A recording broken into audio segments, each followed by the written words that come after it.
This is Tampa Home Talk, and I missed you last week. Welcome back to Tampa Home Talk this week, and I won't let the cat out of the bag just yet, but we got some really great surprises coming up for those of you listening, but we're not going to tell you until probably next week. So I don't even know if Leo and Adam know, so you're going to have to wait and see. No vacations or anything planned, right, next week? No, and I know, so I'm just going to be quiet. Yeah, that's right. That's a shame because I'm out of town next week, so I'm going to miss it. Well, you'll be back for all the fun the following week. Ooh, I'm excited. So, welcome back. This is Tampa Home Talk. How was last week, gentlemen? Good? Oh, I think we had a blast last week. Blast. I'm thoroughly convinced everyone now knows our off-air number. All right, that works. I gave them a specific, as my show notes told me, to give them a guide to the off-air number and how to use it properly. So that's what I did. Leo, really? That's what the title of the show was. It was insurance something or other and a guide to the off-air number. Danielle on last week, right? Yeah. Awesome. That was fun. It was a good time, but we did miss you. I missed you guys too. Yeah. It was a great weekend though. But I'm always moving forward, like Luke Cage says on the Netflix show. Always forward. That's right. We got to talk about today's show and the selfie stick that doesn't have a phone in it. Well, it's because it's over there. We'll figure that out. It's progress, not perfection, Leo. Always forward. That's right. So without further ado, I'm going to introduce our guest for today's topic, which is going to be protecting your assets. And today we're going to talk all about protecting wealth once you've worked so hard to build it. What are some of the things you should know that you need to know before you actually get there and it's a problem, and you might have to hire somebody like Ralph the lawyer to help you out. Welcome to the show. Thank you very much. We are glad you're here. I might have to adjust you a little bit. Pat, I don't know if you're with me, but I don't hear him. I'm going to let you keep Yeah, you have to turn him up just a little bit. Yeah, there. And are we on Facebook Live? Yes, we are. We are on Facebook Live. Facebook Live, yes. Okay, keep going there, Ralph. Even though I'm holding the selfie stick, we are on Facebook Live due to the magic of the tripod that is known as a sofa chair. Say hi to Pat. Do you have me now? I think so. I think we have you. Okay. I think you sound a little bit better. Yeah. Okay, great. Thanks. I think Adam and Leo were rearranging some stuff in here last week. I got to blame them. They're the only ones here. I didn't touch anything. I followed instructions and unplugged it, and that's all I did. You know? Yeah, so I asked the insurance guy last week. I don't think this was on the air, but I might as well just say it. Yeah. I'm like, hey, so when you guys leave, make sure you unplug the equipment. And he's like, why? I go, well, for one, since you're here, if lightning were to strike my building, would it cover my equipment to connect to the station? He's like, well, yes, it would. So I'm like, I'm glad you're here, and I got a chance to ask. Talk about protecting your assets, right? Absolutely. But there was no lightning strikes. And it was unplugged, so yeah. I remember. The insurance guy definitely remembered to unplug the equipment. Listen, my dad has been preconditioning me from day one. He even unplugs the water jug in the back of the office before he leaves for the day. Are you serious? Really? Yeah, so he's on top of all his stuff. Me, a little less, you know. There's a certain threshold where you remember. Yeah. Would it just make sense to have like a lightning arrestor or a battery backup plug? Perhaps. I mean, what if you're the engineer? Can't you figure that out and bring it? Well, yeah, it's a APC device. You can just get them wherever. I mean, I'm just thinking that if we're sitting here on the air and lightning strikes the building, then we're not protected. None of us are, and we're actually all connected, so we could all get electrocuted. Oh, that's such an engineer thought. That's lovely, Leo. Thanks. That's great. I actually have heard stories before of people in the shower getting electrocuted during a thunderstorm. Well, the good news is I don't think there's any rain planned for today, so I think we're in the clear at least for the day. Yeah? But we are in the heaviest rain state of the nation. Does the shower have to be on? Oh, yeah, you can be in the shower. Okay. In the shower with the shower water running, yeah. All right, so let's talk about legal asset protection. And Ralph the lawyer, did you get your start as a personal injury attorney? Is that right? It is my start, and it's also my finish. That's what I do. That's what I do primarily right now. By way of background, I'm with a firm, McIntyre, Thanacedes, Bringold, Elliott, Grimaldi, Guito, and Matthews. That is quite a mouthful. It really is. And I'm rather proud of myself for being able to kick that out. But we have 26 lawyers in the firm. And they all have their own little niche? We do. We have our own niche. Asset protection, we have expert or specialized attorneys that focus their practice on asset protection in the firm, as well as commercial real estate, business asset and transactional law. We've got bankruptcy, asset protection, as I said, creditor rights. I focus my practice on personal injury, wrongful death, and malpractice. So as it relates to assets, you see the flip side of that. You know what? Right? I'm the guy you want to protect your assets from. Right, so, which is an excellent point to it. Right. So from my standpoint, I look at recovering damages from my my clients who have been injured either in personal injury actions and also in business losses as We well. can't wait to pick your brain, can we? I'm excited. So talk about asset protection, like as it pertains to the state of Florida, right? From a legal perspective. Well, from a legal perspective, asset protection has many different components to it. There are different ways that individuals can protect their assets, but the first thing we have to do as attorneys is understand the complexities of the assets that are owned by the individual. Each asset class will have its own component or level of protection that could be customized for that particular. Can you give me a few examples of what you're talking about? Well, yeah, sure. For example, homestead property. Right, in so the it's state. your primary residence, you live Correct. there. If it's your primary residence, the Florida Constitution provides that that particular asset is protected from judgment creditors, for example. You know, I have to tell you just a really quick story because that's how this entire show came to be, right? A lot of the things, the topics and the guests that we have for the show are based on things that we see in the field. And to make a super long story short, I had a guy that was a general contractor. Him and his wife owned a property. It was her primary residence. And long story short, the guy like you on the other side of the transaction that was defending the judgment and trying to collect for that judgment was so aggressive that he bullied our title company into not closing the transaction.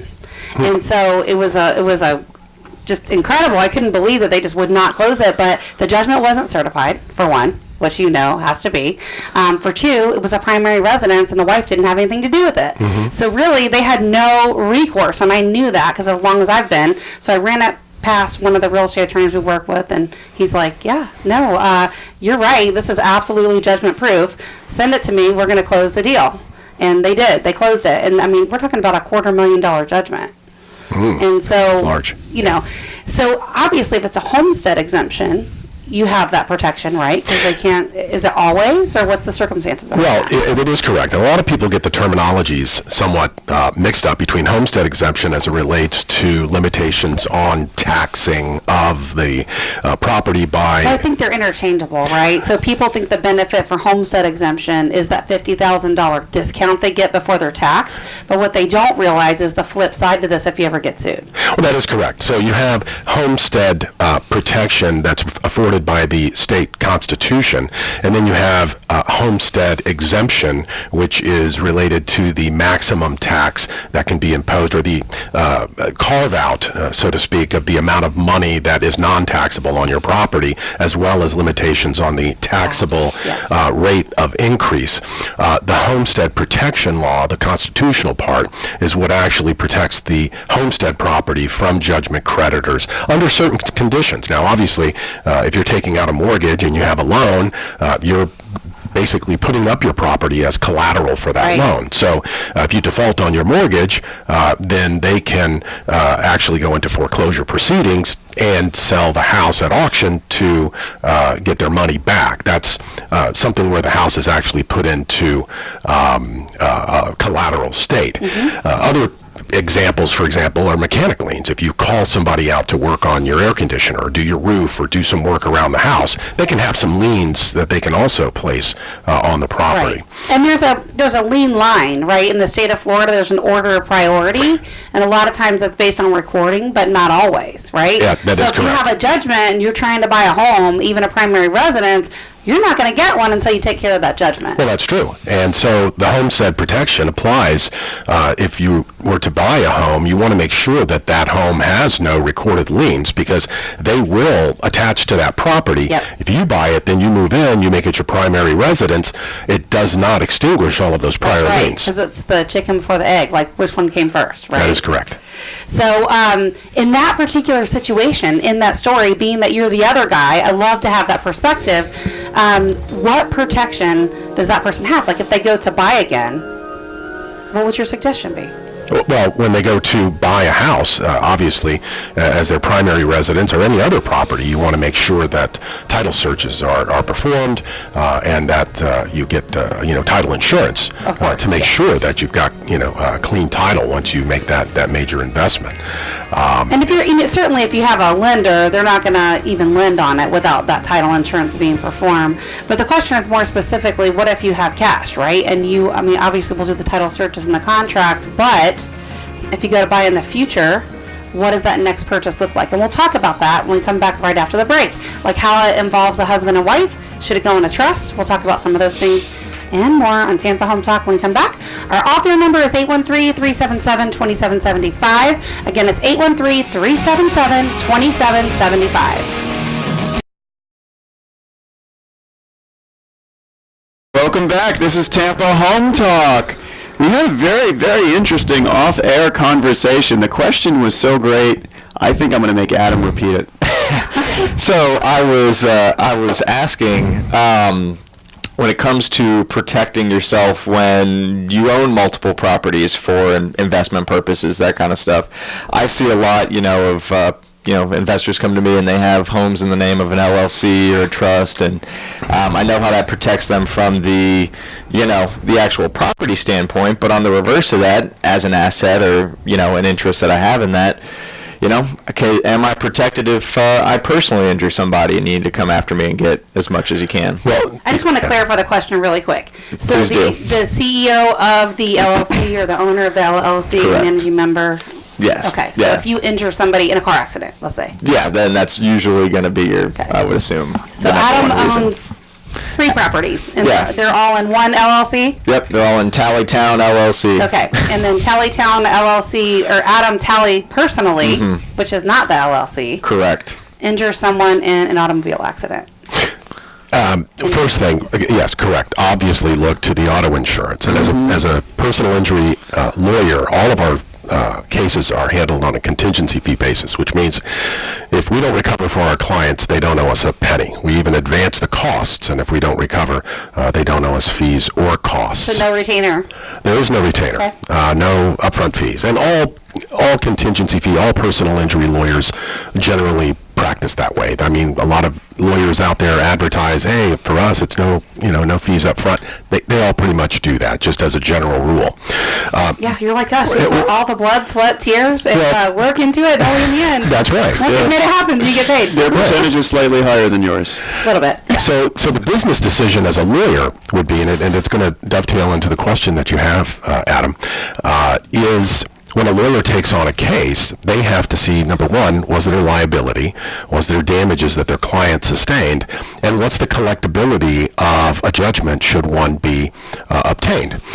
Many lawyers don't go that route of looking into significant assets from people that cause injury. And in Adam, you're talking about maybe being in a car accident.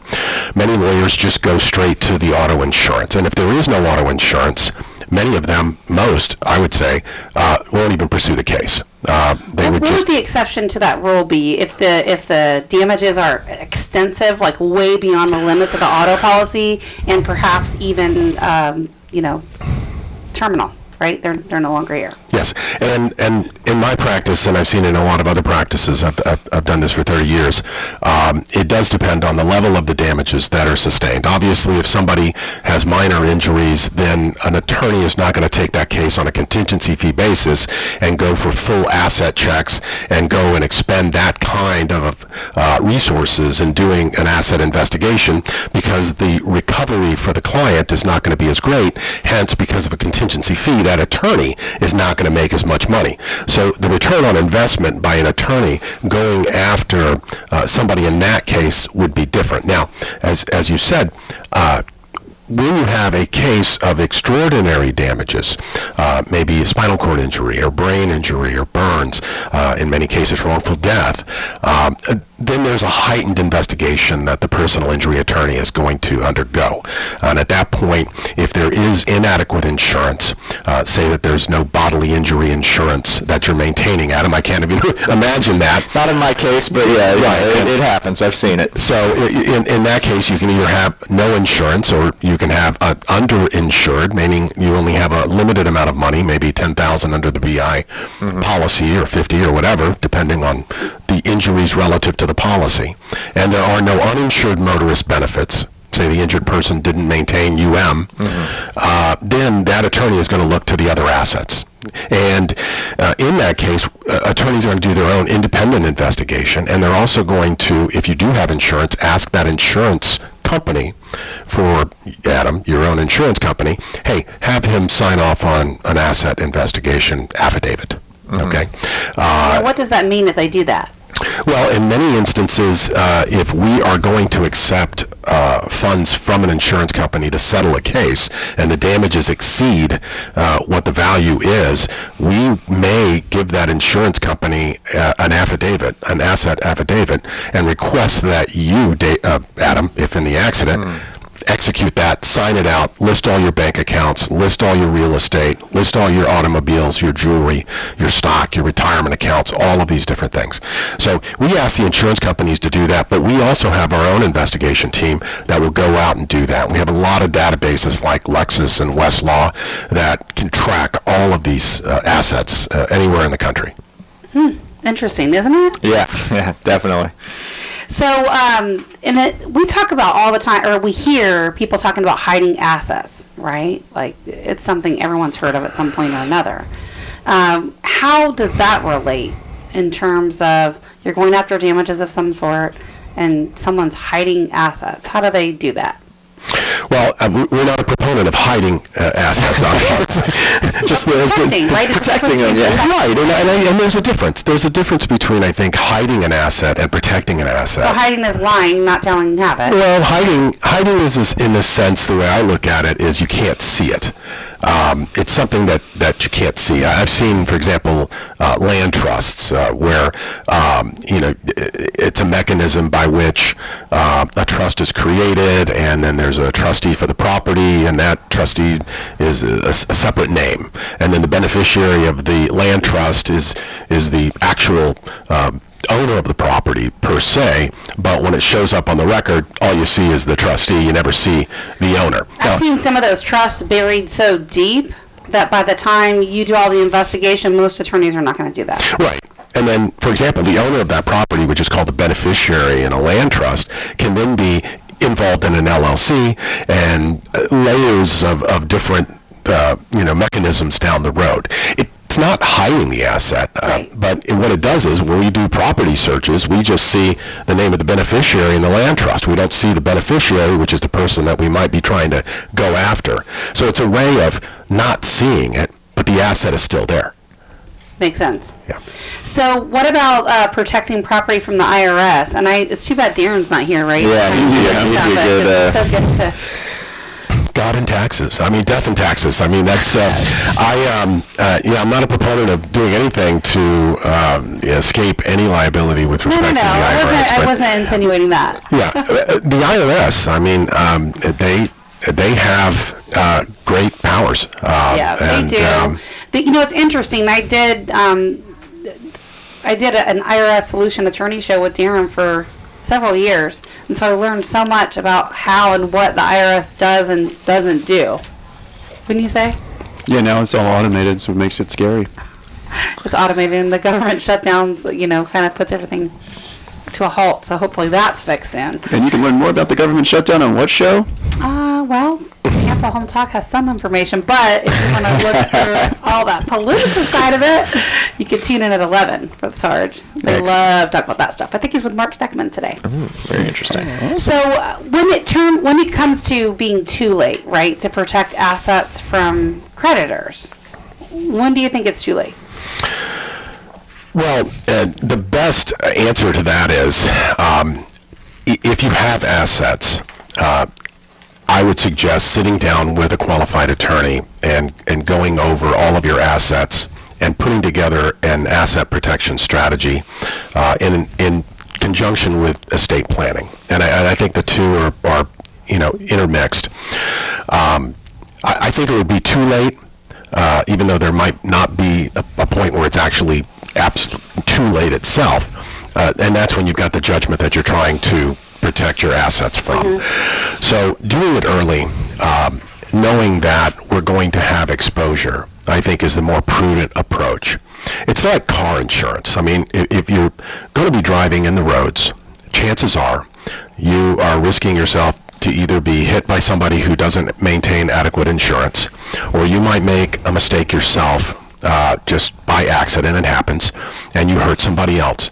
The reality of that is more likely than not, we're all going to be in an accident at at some point in our driving life. Knowing that liability is going to be there for us, I think it's important that we structure assets to protect in that situation. Of course, buying auto insurance is one of those mechanisms for protecting your asset in that particular liability exposure. So, what's another example that, obviously, other than auto insurance, right? You would want to have that. Well, other exposures, everything that we do in life. You're maintaining a business. You have employees that are maybe injured on the job, so workers' compensation insurance mandated by Florida law. But you want to make sure that all of these different exposure mechanisms are evaluated by a qualified attorney in the state of Florida. They can then analyze your assets and protect you for each one of those liability contingencies that can come into play. So I'm going to give you another scenario when we come back after the break. Our off-air number is 813-377-2775, 813-377-2775. When we come back, Adam, why don't you share how should you insure, right, to make sure that you protect whatever that asset pool looks like, right? How should you insure based on your net worth, I guess is what I'm trying to ask you. Right. And we'll touch on uninsured motorists when we come back right after the break. Sounds good.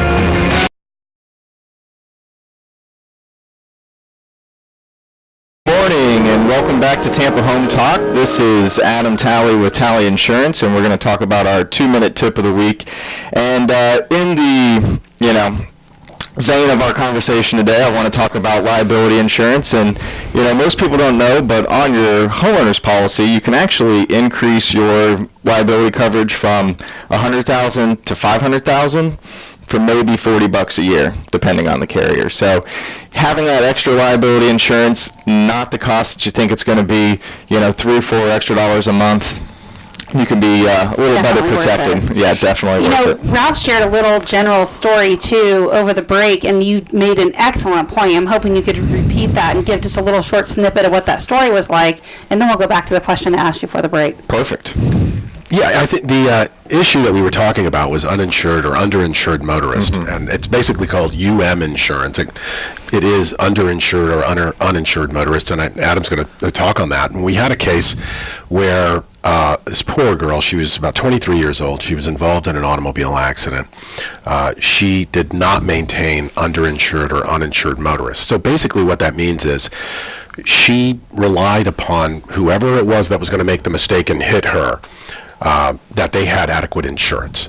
And a pretty bad accident for her too, right? It was a very, very bad accident. She lost her leg. It was a below-knee amputation, devastating, life-altering. It's a young girl to lose part of a limb like that. It was a devastating and a beautiful girl. And we had represented her. She'd actually gone to 3 or 4 other lawyers before she came to us because she was looking for resources that were not going to be there for her because she didn't maintain her own uninsured motorist coverage, and the person that hit her only had a bodily injury policy of $10,000 and had no assets on their own. It was a teenage driver who didn't have anything, and she was limited to $10,000 for that devastating injury.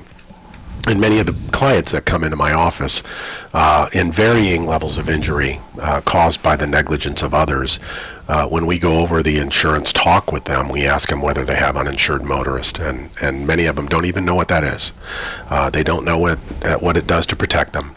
And it basically is your insurance that's going to pay for your damages if somebody else hits you and they don't have adequate insurance. And not just damages to a car you can replace, like damages to you. No, it's personal injury damages. It's damages for your medical expenses, your lost wages, both in the past and in the future, any disfigurement damages, and then you have the intangible losses like pain and suffering and mental anguish and loss of enjoyment of life, real elements of damages. Thinking about that client who lost their leg, those kinds of damages are significant. Those losses will be with her forever, and they're mental injury damages.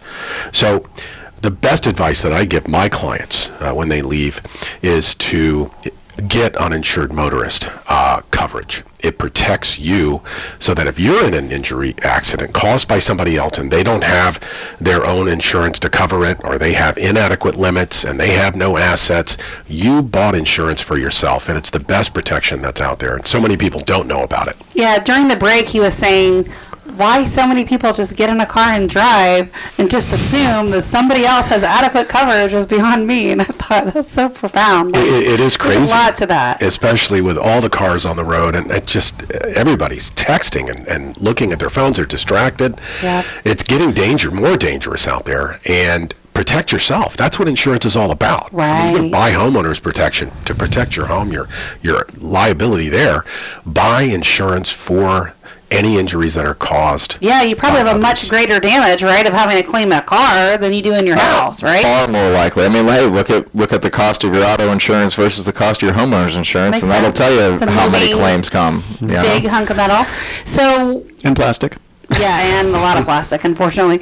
So, how does that work, like, with regards to the uninsured motorist? Like, what do you see most people get on their policy, and what do you think they should have? So, I mean, if you're talking what most people get, and you got to understand what we see is probably a little different than the scope of the entire, even Tampa Bay area, because the state only requires that you have PIP, which is personal injury protection, and property damage.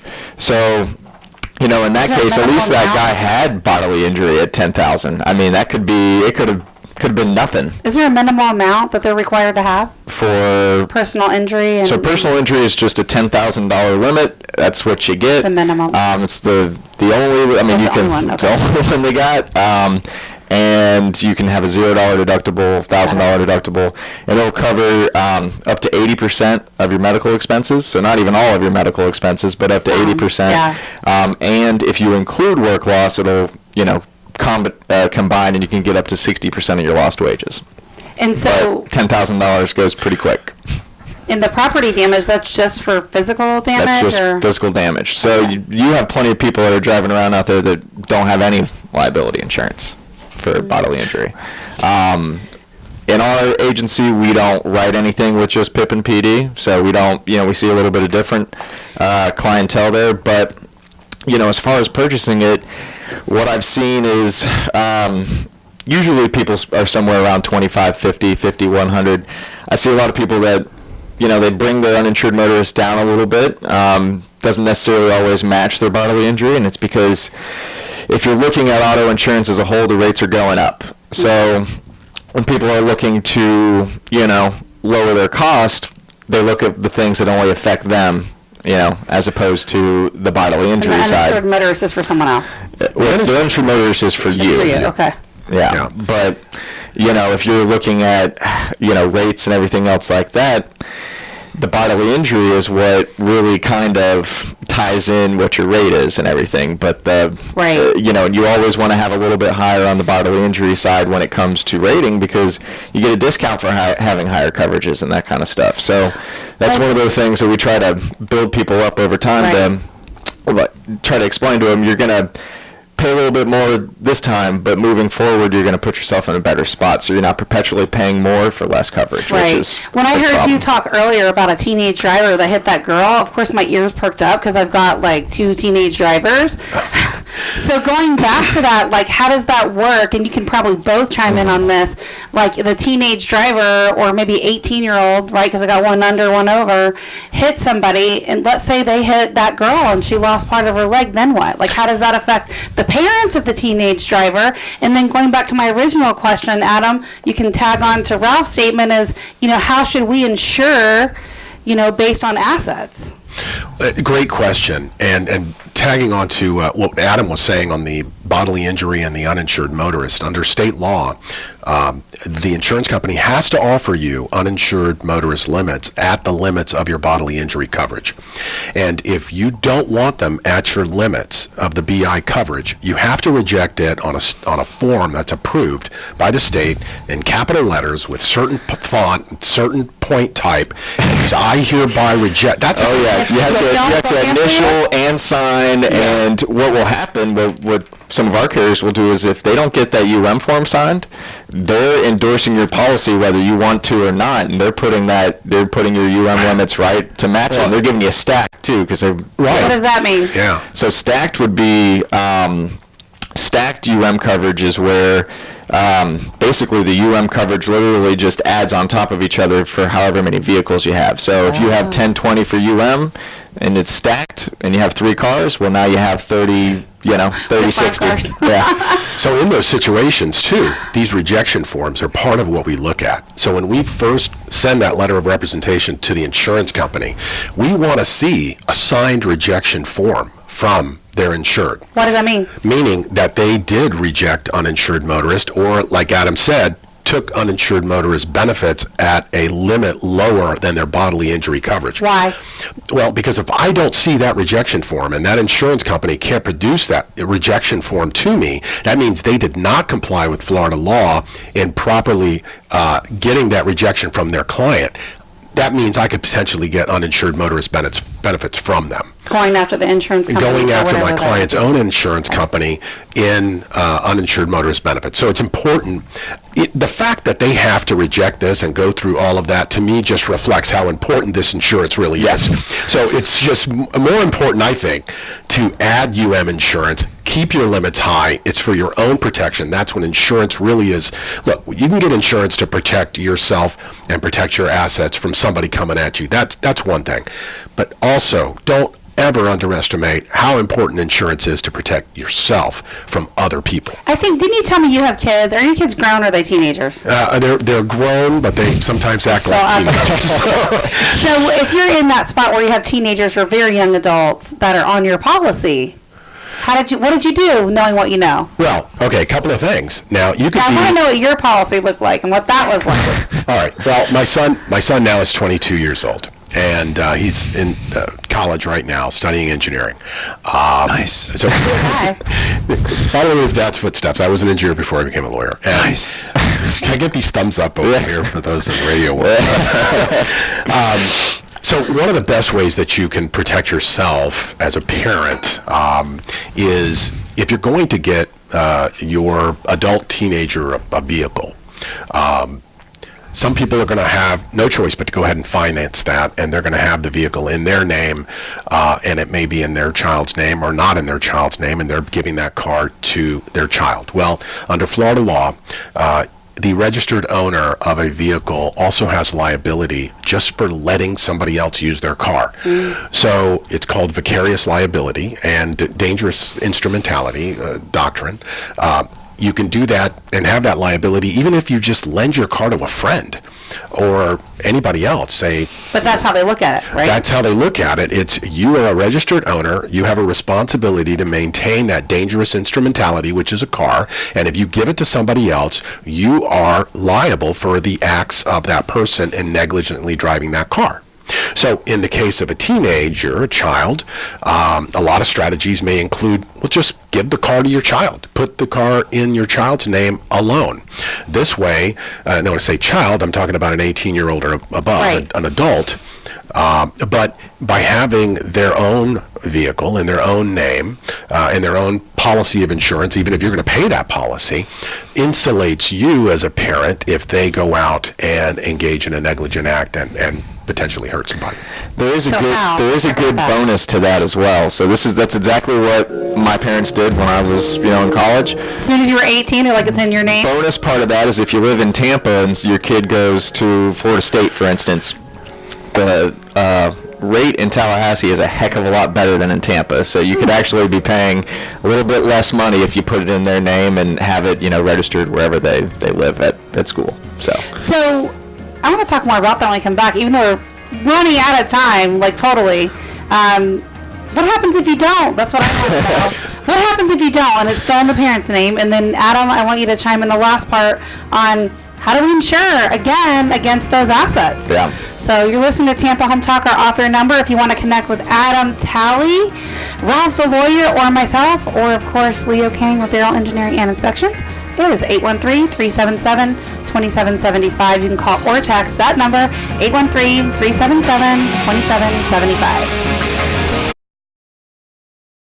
Well, good morning. welcome back to Tampa Home Talk. I'm Leo Cannyn with Beryl Engineering. Time for my favorite segment, which is what is Katrina's active listings? All right, we got to hurry up and blow through this because we still have a lot to talk about. But 8801 Rustic Trail in Tampa, beautiful home. It's actually getting a little facelift. $325 is going to be the price on that one. 5-bedroom, 2.5 bath, almost 3,000 square feet, right in the heart of Tampa. We also have 834 Viscount Street in Tampa, almost 3,500 square feet. Beautiful, beautiful home. 5-bedroom, 3-bath, 425 gated community, open floor plan, just amazing property. And we have a total little gem at 10904 Kenmore Drive in Newport Richey. 3-bedroom, 2-bath, almost 1,400 square feet, only $168. And we have a home for rent in Temple Terrace area of Tampa for $1,300 per month. And then a beautiful waterfront on the lake, ski lake in Odessa, finally live, 9011 Oyster Shell Trail for $350. It's 0.63 of an acre, amazing property. And then Greeley Court, we have that one at 3.2 for $225 in Wesley Chapel. And then this one is amazing also on a huge ski lake, not far from the casino in the heart of Tampa, at 5104 St. Charles Place in Tampa. That one's not yet live, I don't think, but it will be very soon. I think this weekend we're doing an open house on many of these. So just go to Tampa Home Talk on Facebook. We'll share these. We got some really amazing, incredible listings coming on the market real soon. Yeah, this was supposed to be Leo's segment. I'm sorry, Leo. Go. We had to go through it quick. I had to push that engineer along. Done. It was interesting, though, because Leo's like, hey, we're doing the inspection on one of these. It went away. Yeah, the one on Moore Loop. We're doing the inspection on it. I think we're doing it on either today or tomorrow. Yes, that was actually our buyer and one of our buyers that came from hearing us on the air. Oh, fantastic. Isn't that exciting? That's very exciting. So That's this very- was Leo Cannyn's presentation of Katrina's listings for the week. Yeah. I want them to answer my question, and we're going to run out of time. Yeah, go for it. Go for it. You need to answer that one. Okay, so as far as How am I protecting my assets especially against how do I need to insure myself? Like, let's say you've got, I don't know, 2 properties, right? You got a primary residence that's worth $300,000. You got an investment property worth $200,000. That's $500,000. And you got an office building that's $500,000. Some cars, some other random assets. So you got over $1 million in assets. How should you be insuring yourself? Well, the best way, obviously, is you got to start on your base policy. So you got to bring all the limits up on your auto policy. Highest you can go in most cases is $250,500. So that's $250,000 per person, $500,000 per accident on the bodily injury side. On the homeowner side, you're going to want to increase that liability like we talked about. Another thing that people don't know is, so personal injury coverage isn't necessarily included in your liability on your homeowner's policy automatically. So you need to add that by an endorsement because your personal injury, that's going to cover things like libel and slander and, in the age of Facebook and everything else. If you have teenagers are mean, so they can say some things online that could get you in some hot water. Some of the stuff I see on Snapchat, It's just incredible. crazy out there. And then I think it goes away, but it really doesn't. it doesn't. And then once you have all that, on top of that, you're going to want to start looking at an umbrella policy. Now, umbrella policies, compared to everything else, very inexpensive. So in this scenario, if you've got over $1 million in assets, you should have an umbrella policy, a higher limit policy. Well, you got to start at the base level because the umbrella won't take you if you have 10, 20, because then you have a huge gap to where they would start covering. But the umbrella policy, you can go, depending on how much assets you have, you can go up to, 10 million. Are you saying it covers extras? What it does is it goes on top of all of the other policies that you have. Like the umbrella. Which you guys probably love, right? You see that? Plups. Plenty of insurance. And then you can actually add up to $1 million of coverage on most umbrella policies Would as that well. in what instance would that be necessary?